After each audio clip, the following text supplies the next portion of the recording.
Hi, thanks for joining us on PO Sports Talk. I'm Colin Stevens alongside Mike Miller. We're going to dive right into the Greencastle Antrim boys basketball game tonight. They're going to be playing in the Mid-Penn Championship game against Central Dauphin.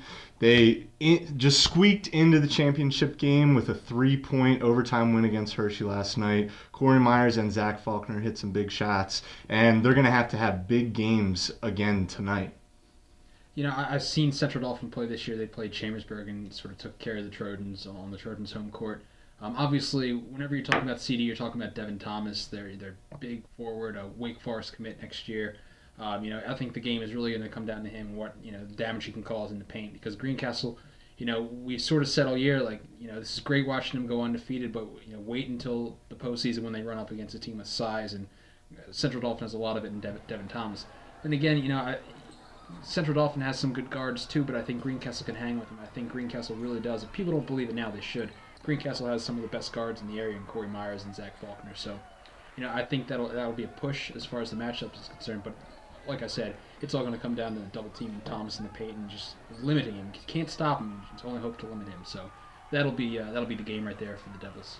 All right, and Friday night, Chambersburg is playing Wilson in a District 3 play-in game. They've gone 6-1 over the last 7 games, and they're hoping that momentum rolls over into Friday. Chambersburg, they really went on a roll to close the season. I mean, it's great for them, and not only did it get them into the postseason, it got them a home game, which I think is going to be a big deal for them. It's really going to play into their hands. For sure. Not having to travel that 2.5 hour travel time to Wilson. So I think that's going to be a huge factor for the Trojans on Friday. And like you were mentioning, Chambersburg has really come together as a team down the stretch. They've really come together. There's not really one guy standing out per se. I mean, you got Kellen Williams averaging almost 15 points a game. He's been pretty solid, consistent all year long. But it seems like every other game it's another player stepping up, and that's really helped them put things together and make a nice run in this postseason. Yeah, and I guess the real question is who's going to step up in this playoff game. Absolutely. And then next we've got the Greencastle Antrim girls. They're also playing in a play-in game against Berks Catholic.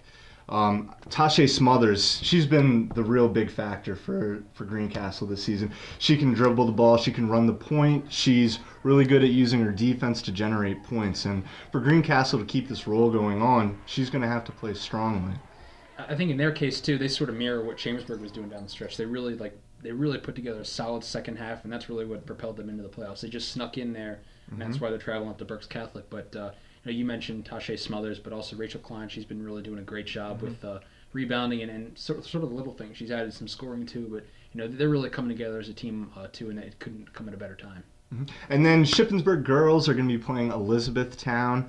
They have a great senior class, and this is their last chance to make a run at a state title, something that they've been talking about all season long, even going back to last year. Jenna Parson, she reached her 1,000th point this season, and Angel Van Brakels really had a strong season as well. I think she's averaging over 14 points a game. So lots of players there, but it could be anybody. Just like these other guys, anybody could step up for them. It's now or never for this group. They've been together a long time. They had a tough draw last season at this point. They had Harrisburg at home. That was a tough Harrisburg team. They lost, but I think this team is really focused right now, and I think Shippensburg could make a sizable run here in the postseason.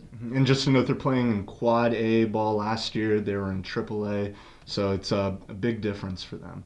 All right, well, thanks again for joining us. We do this every week, so please come back for more. And if you have anything you want us to touch on, please contact us at our Twitter, @PO Sports Desk. Thanks again, and enjoy the games.